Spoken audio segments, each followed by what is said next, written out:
Greetings, everyone. Thank you so much for tuning in. Welcome to Buying Black with Kim Steward.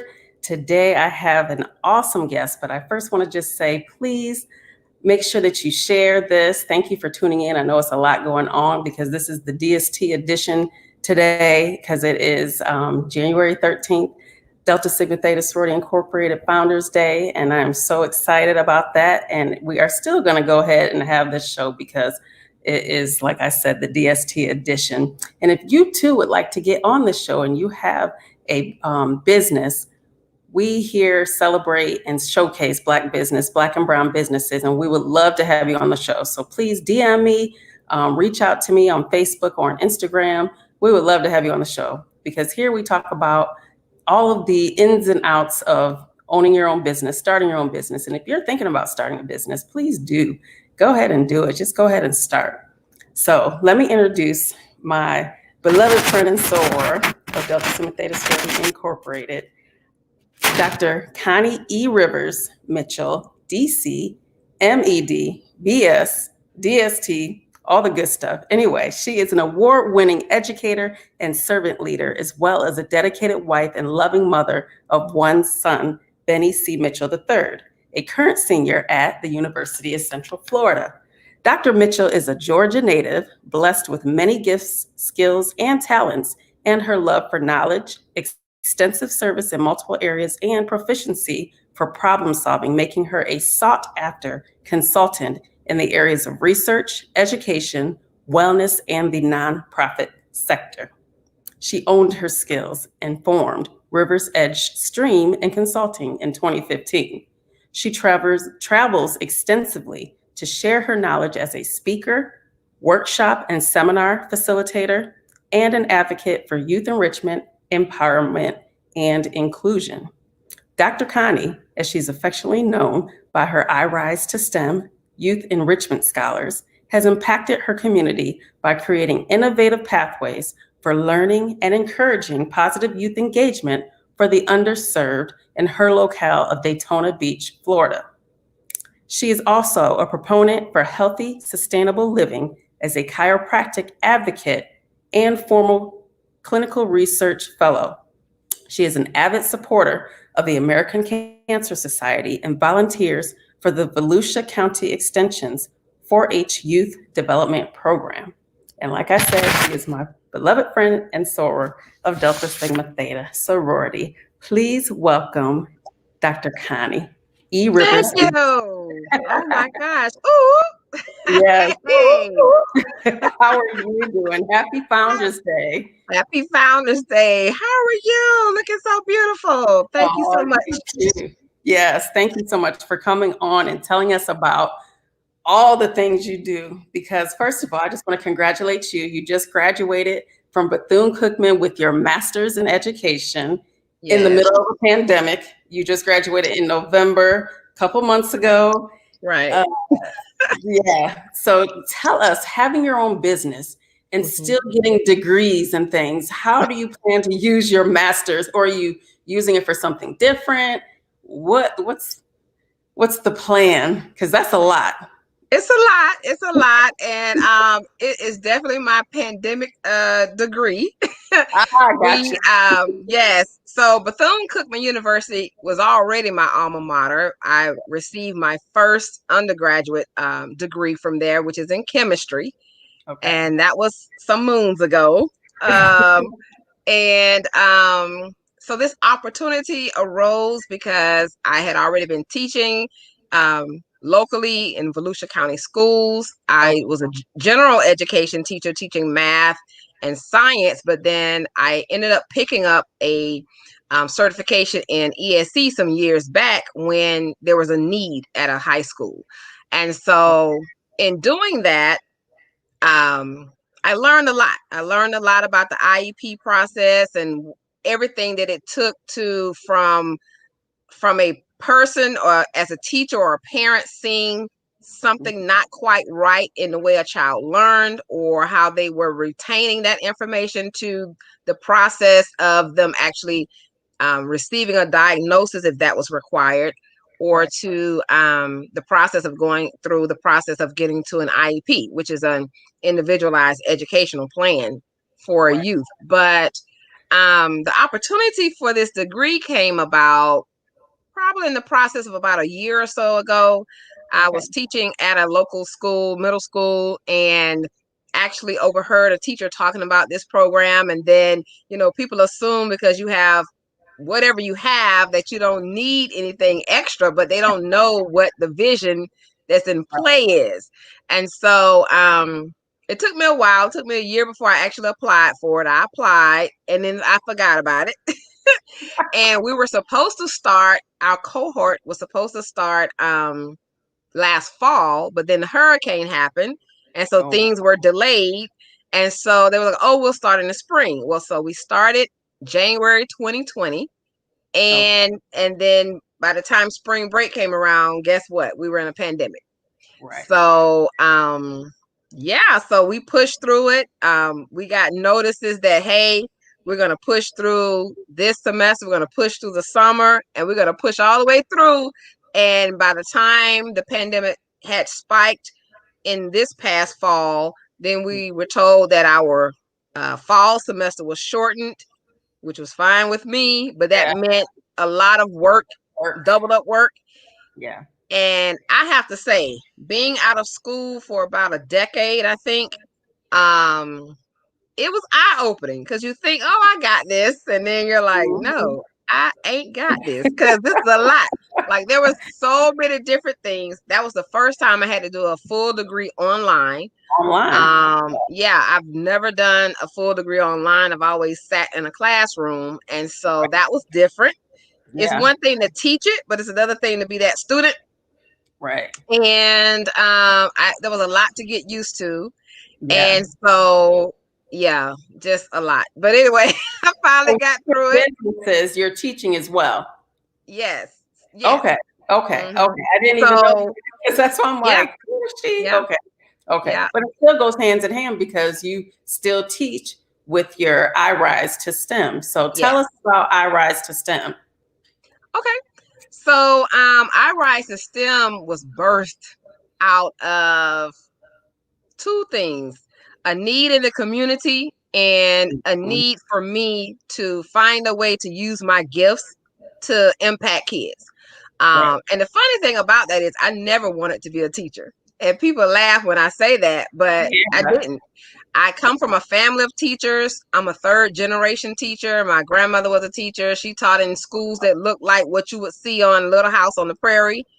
Mm. Back in long time ago, my Yeah. mother didn't have me until she was in her 40s. So she was already a teacher. And by the time I came along, she soon retired, close to it. I'm the baby girl. So I have Oh, two older sisters. And so, okay. yeah, and then aunts and cousins were all teachers. And so, yeah, teaching was already in our blood. Wow.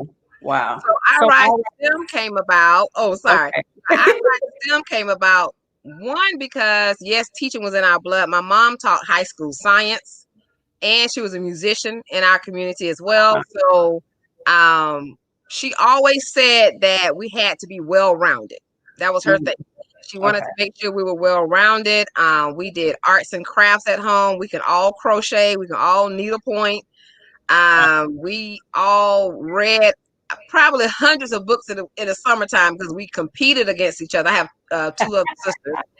And we just thought every kid grew up like that. We would play teacher, student at home. And my grandmother was a proponent of us learning, what is it, spelling bee words. Oh my God. Oh, So every summer we had to learn like these long lists of spelling bee words, and she wow. would call them out, and we had to stand before her as if we were at the spelling bee. And the funny thing about all of that is we all were rewarded for a Yeah. win for our spelling bees. So That's preparation awesome. is key. Yeah. Preparation is key for kids. Oh, I yeah. know, yeah, I know we have, you have two extremes with parents. You either have the ones who are lackluster and don't push kids at all, or you have the ones who push hard, hard, hard. Yeah. And they didn't do that. They were in the middle. They allowed Yeah. us to come to our own ideas and fruition about some things we had been thinking about, or use our imagination. Right. And it's funny. My sisters and I, we talk about this all the time. We had our own library at home. So when Wow. we went to the library, that was only because we were done reading what we had at the house. So Yeah. yeah. So Oh, but that's awesome. because we had older people raising us. Like I said, my mom was in her 40s, so she actually taught most of our friends' parents. Right. Oh my Yep. goodness. Wow. Hmm. That's Yep. awesome. So But I never describe really how. got to. I'm so sorry, Sarah. I never really got to the whole I Rise to STEM. That was the whole background. I apologize. But No, anyway, that's okay because now we see where it came from because yeah. originally you you got your degree in because I'm going to ask you this Mm. maybe first. What was your whole educational business journey? Because you're a chiropractor as well. Yes. So you're a chiropractor teacher, you know what I mean? Business owner, consultant. So Yeah. so I wear maybe you a could, lot of hats. you have to wear many hats. So Yeah. while you were a chiropractor, that's when you birthed iRise to STEM. Is that how, I mean, Mm, while you were teaching, you see the kids need a little extra oomph to yeah. kind of get to feel, because first tell us what is iRise to STEM? Okay. So our I system is for youth in grades K through 12. It started out just to be a summer program that I thought about that kids needed in our community, because I noticed that there was Yeah. a lot of STEM enrichment happening, but not for our youth because it was either expensive or they didn't have access to it. And Right. so in the inner city, you have a lot of kids who would go to summer programs, but a lot of the programs were not academically focused. And Right. so when they returned to school, they went through that whole summer slide that you hear about, where kids lose a couple of levels of their learning during the summertime when they're not learning. And Wow. so the first year we started I Rise to STEM was in 2015. It was in the month of July. And I was looking for that space between when most of the summer programs ended and when school started, so that we could kind of come in, give kids something fun to do, but to also reintroduce them back to those critical subjects like science and math and reading that they sometimes don't actually have access to or don't take the time to look over during the summertime. So that's how I got started. There was a need in the community, and there was a need for me to share that information that I had. Yeah. Okay. So if somebody felt, okay, I want to start a program, start a nonprofit business like this, you know, I have a deep connection where I want to help whoever it is, whether it's kids or whether it's, you know, older people, who knows, whatever it is. How did you start? How did you even get the resources? What did you do to even start? Ooh, prayer. Right. Yes, definitely prayer. But what did you even know to do? And tell us some of the programs, because my kids do it, and you have done a ton of things. They have been to Daytona 1, to the Speedway, all types of things. So yeah. Honestly, a lot of that comes through prayer. I give God the glory about all of this. This is his program. I always call him my CEO. So we're just like co-CEOs of this program. yes, And that's been from the beginning. I asked in prayer, literally some years ago, 5 or 6 years ago now, you know, how can I use these gifts that you have blessed me with? Because I do have multiple gifts. And a lot of people have multiple gifts. They just don't tap into one. yeah, Most don't even tap into one. And right, I had run, and I have to say this, Sarah, I had run from my gifts for many years. I ran away from them. wow, And I told you I never wanted to teach, but teaching called me. I didn't go knocking on that door. right, And so when I was in undergrad for chemistry, my goal was to be a biochemist to help cure cancer. That was my goal. And my mom kept saying, you know, take some education courses to have something to fall back on. I'm like, I'm not falling back. What are you talking about? But while I was there, one of my mentors was the dean of general studies. And she selected me to be her peer facilitator for her freshman seminar classes at Bethune-Cookman. And that was a required course for freshmen. But a lot of times she would leave me by myself with the kids, and I had to teach the lessons on my own. And so eventually the students would say, well, are you an education major? Do you plan on teaching? I'm like, no, no, no, no, never, never, never. And so that's the setup. that, right, the setup. So that on top of, you know, even when I'm in my own hometown, I was tutoring kids from when I was a kid, older than I was. And I had been tutoring all that time. And so I was also a tutor. That's how she got to know me, really, for general studies at Bethune-Cookman. And so I tutored math. I tutored math, reading, and science sometimes. Wow. But so when I graduated, yeah, so when I graduated, I ended up being, my first job was being the manager of their Tri-Learning Center, which covered math, reading, and English. Yeah, that was the other one, English. Okay. So math, reading, and English, I tutored. And then so, wow, it went on to, I ended up receiving a stipend to start at Volusia County Schools, and I taught math for many years. And then, like I said, one school needed ESE, or exceptional student education, special ed. And so I added that on, and I taught algebra, which really shocked the kids because they were all receiving regular high school diplomas, not certificates. And they had been receiving wash down, what we call wash down math. And I came in with the algebra, and they were like, whoa. Yeah. So I'm like, no, y'all gonna learn this algebra. Yeah. But yeah. So that's how that got started. And then so with the I Rise to STEM, if anyone's thinking about starting a nonprofit, honestly, it just comes from what's already in you. And what's in you is what God has already given you. Whether that be the gift for gab, no one would believe, even my husband doesn't agree when I say I'm an introvert. He was like, no way. No, I don't think But so I either. am. I don't I'm an think so either. introvert. And I can turn Really? it on and off. Okay. Yeah. Yes, I Okay. am. I can turn it on and off. And Okay. so you start with your passions. I always tell people your passion is what fuels your purpose. God gives you the Right. purpose. So God Yes. told me one day, I need you to educate my youth. I was like, is he talking to me? No. Wow. Yes. So yeah, and so my passion is for STEM. Anything science, I love it. We got in trouble a lot in high school in our chemistry lab, making things fizzle, go Yeah. sizzle and pop. And our Yes. teacher would be like, "What is that? Nothing." And Right. so we were a little mischievous, but it's okay. Nothing broke, nothing Nothing tore broken. down. Yeah, and so I had a few holes in my jeans from chemicals. That's okay. I don't Right. know. We were experimenting. That's You're it. right. We were experimenting. Fun. And so Mhm. yeah, so I've always loved science, but once again, I told you my mom was a science teacher. So she would take my sisters and I out in the nature. We learned how to classify rocks by the time we could walk.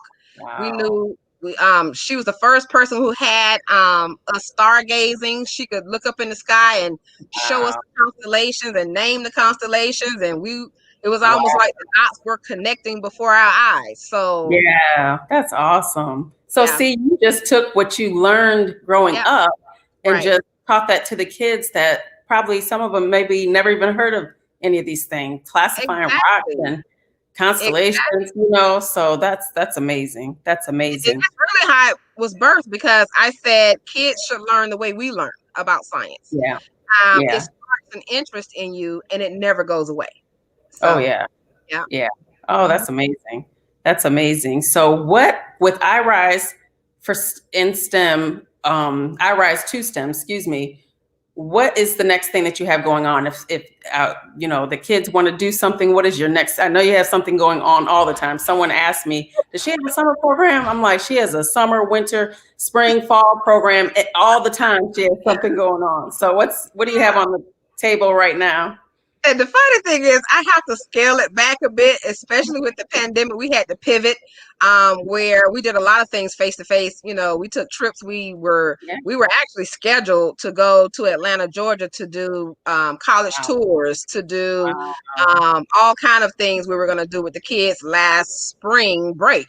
So we usually have a spring break retreat, and then we Mhm. have a summer retreat as well. And then we started a couple of years ago doing sessions during the school year, because we had parents who said, "What about the school year?" And I'm like, "What? I'm Yeah. working just like y'all working." Right. So I had to figure that out. Yeah, I had to Right. figure that out. So we chartered a 4-H club a couple of years ago. So it's I Rise to STEM 4-H. We just tag it on at the end. And Okay. so with the 4-H club, it gives kids an opportunity to do competitions with all different types of science and technology, whether they are interested in small animals, large animals, because that's not my bag. But hey, I mean, I'm from a rural area in Georgia, but I tell people all the time, I didn't grow up in the country. I grew up in the city part of the country. Right. So I didn't grow up on a farm. Right. Right.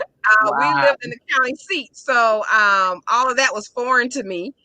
Right. I can cook like a country girl, but I can't tell you how to farm like one. I don't know. And so, Right. a lot of people think about agriculture when they hear 4-H, and it's still there, but they have a huge STEM component, such as many of the youth programs now. Girl Scouts, Boy Scouts, everybody has a STEM component now. And if you don't know what STEM is, it's science, technology, engineering, and math. And Right. so the What first does thing, 4 stand for? What is what the STEM 4-H? Oh, 4-H, it doesn't really stand for anything in particular, other than there are Right. 4-H's that it covers. It covers the head, the heart, the hand, oh gosh, health, and I can't remember the other one right now. I have to look it up for you, but Okay. you can definitely go to 4h.org. I can't think of it right now. Head, heart, hand. Oh gosh, but anyway, it's all about service Okay. and healthiness and all of that. So it's basically on the Okay. same lines of what a lot of your youth development programs are doing. Okay. hmm Wow. Yep. Wow. Okay. So what is the next program you have going on? Just in So case. we have some kids who are active right now. They started this past school year on Labor Day. Actually, we launched, and so right now we should be closing that. Well, not closing out. They're transitioning in a couple of weeks. So we have open enrollment. You can get on our waiting list just by going to bit.ly, that's bit.ly/Dr. Connie in all caps. There. Dr. Connie, all caps. And you'll see STEM enrichment on there. So if you get on our email list, we'll definitely send that. You'll be our priority email to receive when that enrollment actually opens up. And so enrollment, there's a nominal fee of $25 per quarter, and there'll be some discounts and specials and all of that. But really, the information that you receive, that's just the registration. The information is free. So we will be doing coding. We also are affiliated with Girls Who Code, which is an international brand for coding. And the curriculum is already there. That's the other thing. When you start a program, if there's something that you want to offer, but you don't have all the information, you don't have to reinvent the wheel. Believe me, there's some other organization that you can align with that has at least a portion of what you're trying to offer. I wanted to offer coding to the kids because I always look at what is not so much a trend, but I look at what is the need in the economy right now. And so I take that, keep the end in mind, and kind of fizzle it all the way back down to what the kids need to learn. They definitely need more information in math. So if we have weekly homework help for scholars every week. But if they need something in addition to that, that's where my Rivers Edge Streaming Consulting comes in. A part of that is educational services. So we do one-on-one tutoring or small group tutoring if a child is struggling in math, science, or reading, or if they just need a little extra oomph. So that doesn't mean a child has to be failing. It just means that maybe a parent wants that child to learn something more challenging than what they're learning in school. That's a possibility too. Right. Is there a fee for that when you go to what is the fee for the, if the child wanted to go to the consulting and have tutoring? So the fee, it starts out depending on what the need is and what the level of math or science is. It starts out at a base rate of $25 an hour. An hour. Oh, okay. That's good. It's really cheap. Yeah. Okay. That's really good because we've done tutoring up to $45 an hour. Before. Yeah. And I've charged in upwards of $45 to $75 an hour, depending on the situation. But the base rate is $25 an hour. Yeah, that's good starting off as well. That's awesome. That's awesome. So tell me too, you said for enrollment, that's $20, but how do you pay for the people that come out to teach? And because that's a lot, so it is a lot. It goes. So I have to say the blessing in the fact that we're in a mostly virtual environment is I don't have to book rooms or anything like that because we don't have a building. And so a lot of it is based on in-kind donations or volunteerism. A lot of times you'll have corporate sponsors who can have someone come speak, but then if you really dig a little deeper into that corporation, you'll find out that they do matching volunteer hours for their employees. So for instance, if an employee wants to speak to a youth group, they'll allow them that time off without it negatively impacting their salaries. If they have that type of program. So a lot of times, if you're thinking about a corporation to pair up with, I would definitely call the human resources department and find out, do you have any types of matching for volunteerism for your employees? We've had sponsors where the employees would come and then they would bring a check too. And those are the kind we love, but we love everybody. Nice. I like that. Wow. We love everybody. And so we definitely look for in-kind donations. We look for monetary donations because we like to make sure that our students have all the supplies that they need. Like I said, our initial goal was inner city youth. So I want to make sure kids have access to this type of high quality STEM programming that they wouldn't ordinarily have access to. And Right. you got to realize too, when we first started this program, people didn't know what STEM meant in this community. A Yeah. lot of the people that I spoke to would say, oh, STEM, you're talking about like the parts of a plant. And I'm Plant. like, no, but we could talk about plants, but no. And so it was all Right. about, I believe probably, and still ongoing now, the first 3 years was more about educating the public, educating the parents on what STEM is and why it's important. So look at this pandemic now. Oh my gosh, this is the perfect example of how someone can use science, technology, Yeah. engineering, and math, or the concepts of STEM, which is a little different. The concepts of STEM talks about how we communicate and how we collaborate. And I Mm-hmm. know that's one of the things that you're a proponent of, collaboration, Yes. but teaching kids how to collaborate with their ideas and then how to bring those to fruition by working with others. You cannot work in a silo and impact the amount of people that you want to impact. That's so. You have so many little mottos that talk about, if you want to go farther, you got to go with a team of people. So you cannot work in a silo. Gone are the times where you can just do all this independent work. I know people are at home working independently, but really they're working as a team effort, even if they're working remotely. And Oh yeah. so even during this pandemic, there have been books written quickly, that fast, about Mhm. kids who have stepped up because they have this knowledge of STEM, to 3D print masks for healthcare workers, to Yeah. 3D print the little pieces when the masks were becoming Yeah. too cumbersome behind the ears, right? On the ears. Um, Yeah. yeah, and so a lot of that came from kids. Yeah. Also sewing the mask. When we had our program back in the spring, we had a project where we were sewing masks. We were creating kindness rocks to leave around for people, Oh. so they wouldn't feel alone Yeah. during this pandemic, because people were still out walking. We have a Yeah. lake near our house, so we were still walking and exercising. And Right. so to put out kindness rocks for people to find just randomly, that will make somebody smile during a time where it was really gloomy for everybody. Definitely. And so yeah, using those STEM concepts to actually just make sure kids are critically thinking through every type of situation, whether it's a global issue like maybe a water issue in another country or a third world country, or if Yeah. it's a local community-based issue like what happened with the pandemic. We had some kids who had a concern about why the libraries were closed. And why are Mhm. the libraries closed? I said, well, there may be an issue with the spread of COVID. They're talking about, people touching things and all that. Yeah. And so, kids decided to collect books and distribute them in their neighborhoods. So, Wow. it all depends on what the situation is happening, but we want kids to know that they have a voice too, and Yeah. that their voice matters, and that they can critically think through anything to come up with a solution. So Oh we yeah. want them to be problem solvers. We definitely Yes. want them to be problem solvers. Well, Yeah. your program is definitely working because I know my daughter, when COVID kind of first started, you had a program for the high schoolers about Mhm. money.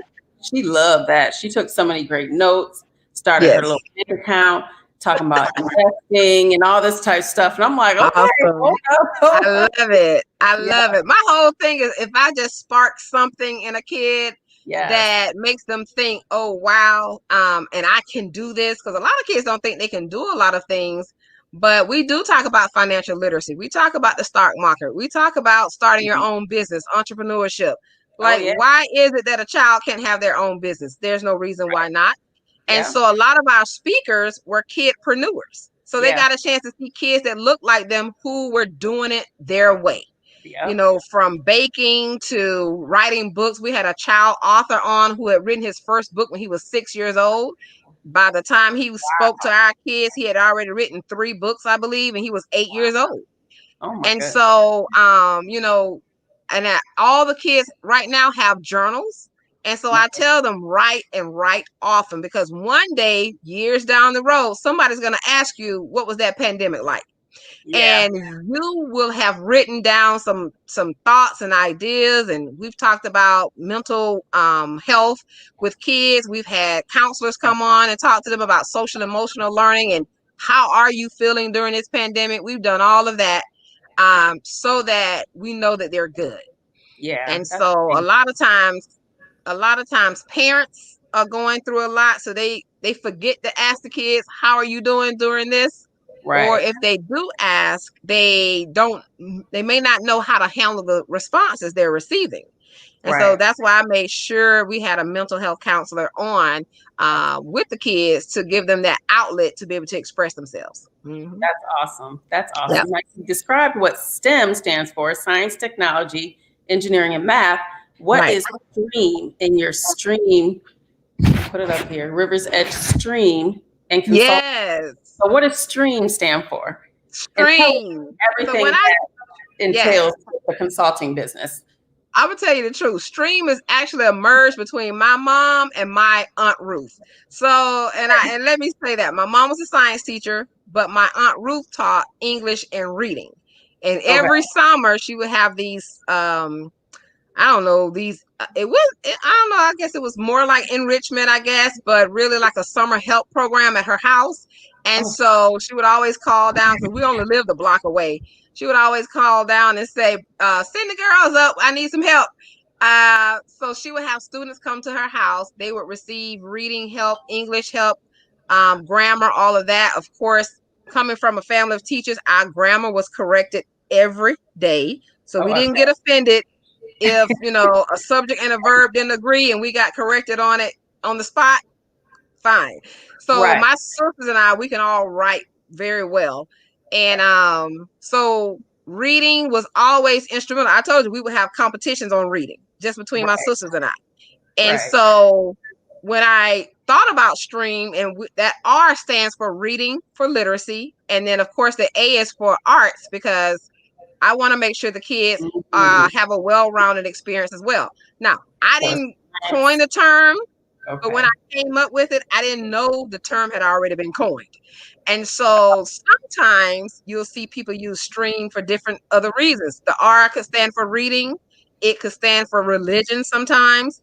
Sometimes Mm. it stands for research, where Oh, people have infused STEM into their environments. Yep. Mm-hmm. wow.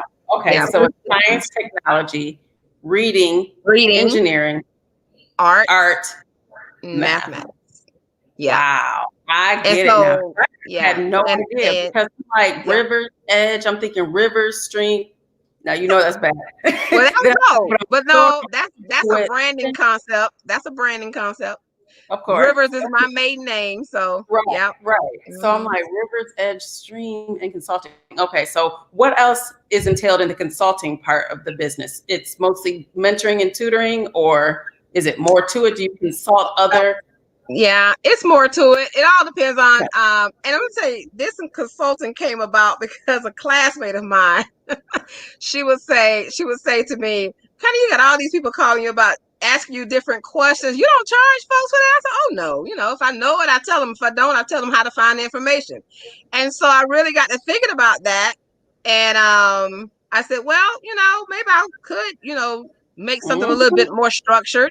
And Yeah. so we've also done professional development workshops for educators. I've spoken at national conferences to educators about STEM and building STEM scholars in their neighborhoods.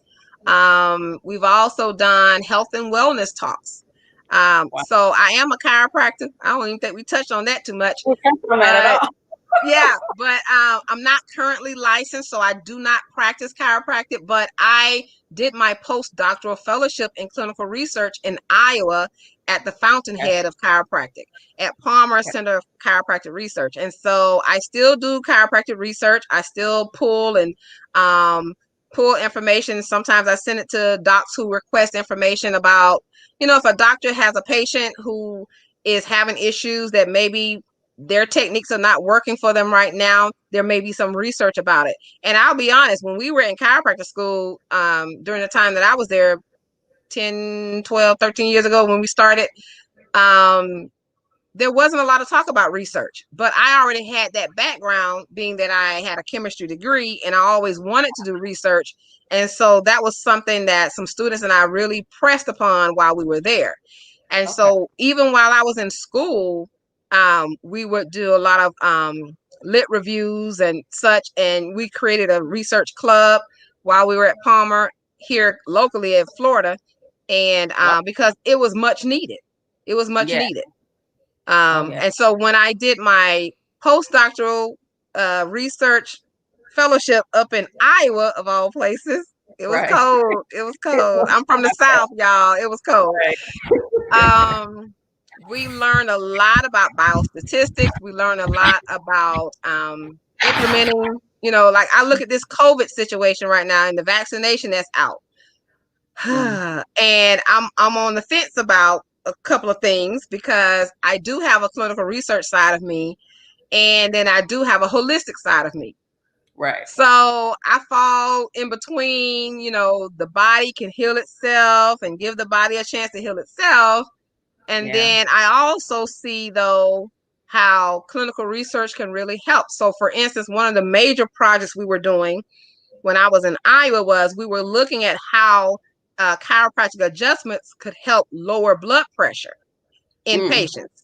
And so hoping that research would lead to people not having to depend on high blood pressure medications a lot. And so one of the issues I found, which is an issue they're finding right now, and I don't know when this issue might go away, is the minority participation in those clinical trials. And so, and so being that I was the only African American in the entire research center. Wow, of course. First of all. Yeah. I was the only one. Wow. And the year I was chosen as a fellow, and folks who are looking for things to do for their advanced degrees, the fellowship meant that not only did they pay me for my experience, they also paid for us to receive a master's degree in clinical research. Nice. So I'm like that forever student, but they were paying for it. Right. That's okay. Hey, I loved it. And we worked in the research center, and we saw patients who came in as potential research study clients. And I noticed, of course, well, where are the Black folks? Well, we don't like to participate in trials. Yes. That's the problem. We just had trial seminar on a webinar on this platform just last week. And people, it's really hard to get us to do a trial after the whole, Tuskegee, and, we just don't do that. And people don't even want to put themselves out there like that. Right. So we do need more of us saying, okay, this is okay. And you know what I mean? I don't even know how to even. Oh yeah, I got you, sis. But here's the thing. A lot of times it's not even the Tuskegee experiment. I found when I talked to a lot of folks who came in, they didn't even know the ins and outs of that experiment. Oh, really? All they knew, they knew was what I found from talking to a lot of the people, because what I did end up doing, we were at a staff meeting, and, they were like, oh, well, kind of, there's only less than 8% African Americans in the state of Iowa. So, our pool for clients is going to be small. I was like, that's a crock, because I said, everywhere I go, I see Black people. And, it's not that, it's always about perspective. And so I would go to different churches in the community and tell them about the research study. So I understand the plight of what's happening right now. It is all about awareness. And the main thing was not so much people brought up the Tuskegee experiment, is that they just didn't know. And people don't know what they don't know. And it's not that they're being ignorant specifically about it. It's just that's not on their awareness. It's kind of like with the whole United States racial issue, where you have a certain group of people who don't realize that there's still racism in America. And it's like, seriously, what world do you live in? Right. But when you really, but when you really get to talking to them, they are truly not aware. Not aware. And it is until their awareness is turned on that they realize, oh, wow, there is some issues going on for select groups of people. Yeah. I may not be in that select group of people, but there are some issues happening. And so we have to be very empathetic to what people are going through. The same thing with this situation with the pandemic, the vaccinations, clinical research, all of that. I believe that the researchers have to be very empathetic and realizing, hey, there needs to be more awareness. There needs to be more education, because I Yeah. think if you inform the people Yep. with all the facts, not hoopla, not Yeah. telling me that a Black person made the vaccine. I don't care about that. Show Right. me the data, Right. show me the numbers, Right. and explain to people what does that mean. Right. I think you'll have more people who will have a buy-in into this Yeah. Oh, vaccination. definitely. Yeah, Definitely. I'm not. It was just a COVID trial informative webinar, and a lot of people can ask questions, and we did ask questions, and it was very informative. But you're right, people are not aware, Not and aware. unfortunately, not just that, but I remember just growing up, it was my older I guess I could say grandmother, grandfather, they didn't like going to the hospital. They didn't like going to the doctor, because when they find No. something, then you don't leave. You know what I mean? All that type Right. of stuff. So it was like, I don't want to Yeah. get help from the doctor, because they're going to, and it's like, come on. Now we really do need to have that Yeah. awareness and let that stigma be taken away. So Right. And it's generational. It does definitely. trickle down. That's one thing, people talk about generational curses, but one generational curse that has not been broken along the lines of large minority groups is fear. Yeah, that's so Fear. true. That's Fear so of the true. unknown. And Right. so if we just educate ourselves, or at least we get, if you know that there's somebody who doesn't know, whether it's an older person or somebody in a different socioeconomic level than you, then educate folks. It's nothing Right. wrong with doing that. I look at the business side of this as well. Okay, so that's the medical healthcare side of the pandemic, but the Mhm. business side is we have Black-owned small business owners out here who are afraid to apply for the funding from the government. The government, yeah. And Y'all better get this money.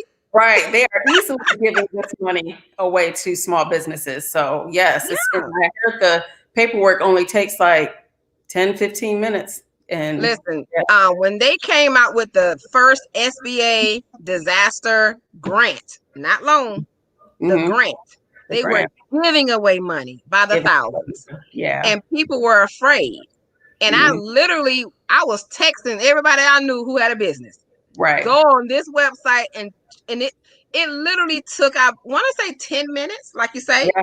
to fill it out. All they really wanted was your EIN and your bank account number, and to tell them what your usual gain was every year. Yeah. That was it. And they want to know how many employees you had. Right. So if you had 10 employees, you got $10,000 free money. Right. Not to be paid back. Right. And I'm like, I don't get it. It's there. I'm a person. Yeah, go ahead. I'm a person, I read the fine print. So I'm Yeah. going to read the fine print before I tell anybody else to do something.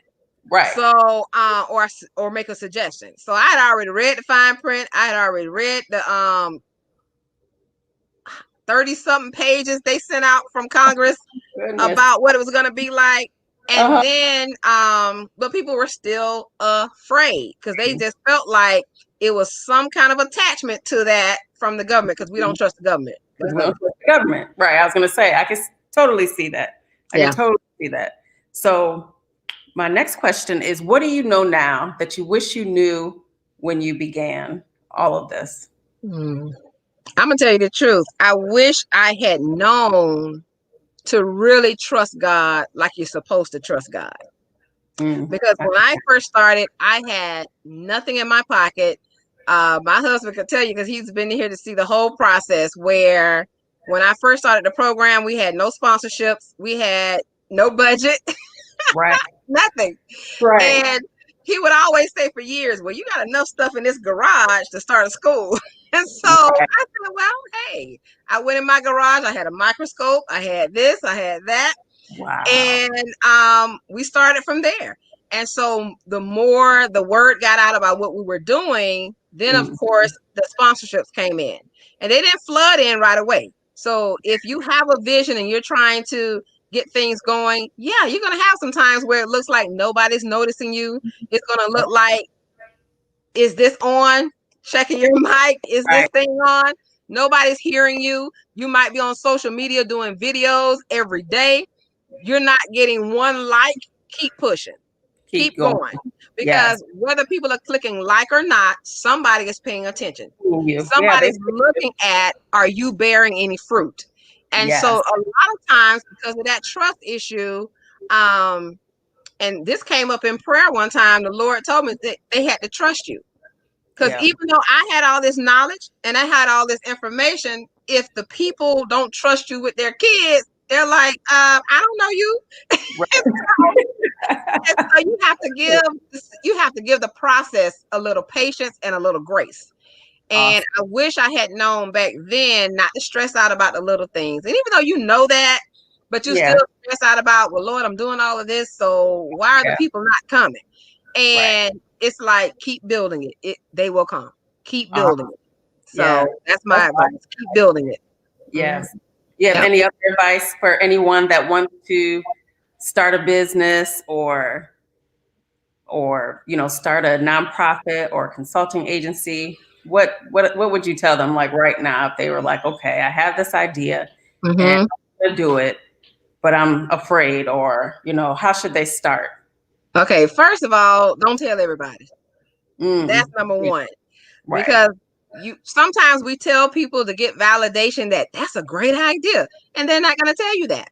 One, because they didn't come up with it, and two, that's true. And two, because they don't have your vision. Right. They just don't. They don't have your vision. And so a lot of times you'll come up with a lot of ideas and you're trying to figure out which one to work on first. Work on the one you have the most knowledge about first. That's what I say.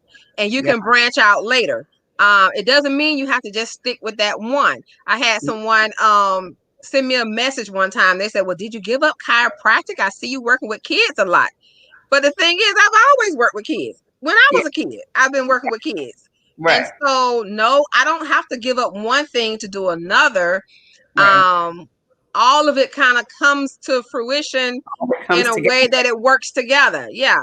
And so, one thing that people might want, okay, well, she got this other degree. She got these other. So let me just run down. I got my chemistry degree. I have a doctorate in chiropractic medicine, and I have a master's in education for ESC and autism. Wow. That doesn't make sense to anybody. It didn't make sense to me when the Lord told me to go to school. But I trusted him. See, my trust is greater than it was 5, 10, 15 years ago. Yeah. And I trusted him, and it started making sense once I was in the classes.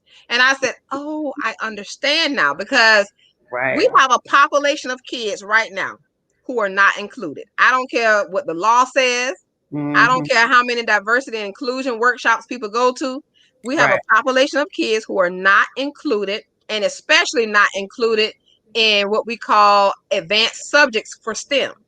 And those are our special education. Those are our learning disabled. Those are our autistic kids. Right. Kids who have ADHD, ADD. Wow. Some teachers, and I'm not knocking my profession or my colleagues, but some teachers believe that they can't do the work. And I'm here to tell you that they can. Yes. And so if you have a child who's autistic, whether they have Asperger's, whether they're high functioning, low functioning, verbal, nonverbal, whether they have a learning disability, a speech impediment, whether they have ADD or ADHD, I want you to know, keep believing in your child.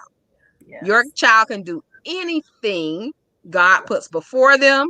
They can do anything with the right strategies and patience and grace from everybody. The last school I was at, and I don't have any problem saying this because it's the truth. I honestly had an argument with the principal because she was upset that I invited our special needs kids to a field trip to the STEM Expo. Wow. And I said, I'm not understanding what the problem is. Right. And there was there was a whole list of reasons why they shouldn't go, couldn't go, blah, blah, blah. And I said, well, I still don't see your problem. I've already checked with the school nurse. I've already checked to see who needs medication. The kids who do need medication, their parents have already agreed to chaperone. And then it was, well, None of the kids even do STEM. I said, well, there's where you're wrong. Because we have several kids who are in that class in particular who are in our STEM club that I started. And they come every week early and on time, ready to do some STEM activities and some STEM challenges. And they do very well. And so I started looking at the research about it. Because I said, okay, these are opinions, whatever. And we took those kids on that trip and we had no issues whatsoever. None. And they enjoyed themselves. The parents enjoyed themselves. The parents thanked me profusely. Their teacher thanked me. And I said, now is the time to start opening some doors for kids who have never had access before. This is ridiculous. So you're going to have some parents out there who have had some teachers of their kids who have told them what their child cannot do. And I'm here to tell you, your child can do anything God put in them to do. Now, that's what I'm going to tell you. I love it. Yes, because I have to say this before we go, Kim, is that my son is 22. He'll be 23 on Monday. He's a senior in college. But when he was in kindergarten, his kindergarten teacher told me and his dad that he could not learn sight words. No way. Yeah. Told a teacher. The same child who graduated top of his class, the same child whose picture was in the principal's office of his elementary and middle school, who graduated salutatorian from his middle school, who did all of these things and was an honor student and graduated from high school with college credits, was told when he was in kindergarten that he could not learn sight words. And I had to leave. Yes, listen, Mama Bear, Lioness, had to get up and leave the meeting, because had I not left the meeting when I left the meeting, y'all wouldn't be talking to me today. Right, that's what I said. She would have been right there. No. Yeah. Because what I told that teacher was, what you're not going to do is tell me what my child can't do. And this same child was doing 100-piece puzzles when he was 3 years old. Same child. Wow. So you know your child better than anybody else. And I know some educators are grimacing at me right now. And I love y'all, but you know it's the truth. Right. That's true, though. You're right. You're right. So what school will you be at? Because I'm sure a lot of parents on here are probably thinking, I need to have my child go to the school where you're at if they have. Well, honestly, right now, our school is the Zoom school. We're on Zoom every week. Right. So for next school year, where will you be? Do you even know yet? I can't even tell you. I don't even know. Yeah. Right now, I'm trying to continue to build up this vision that God gave me in this program. And we will be having right now for the new semester, we will definitely be having coding weekly. We'll have our homework help weekly. We'll have speakers. We'll have little competitions for them to do.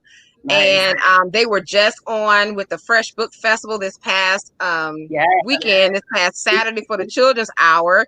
And because of their participation, they've been invited to be on the Fresh Conversation, all about what does Dr. Martin Luther King mean to me.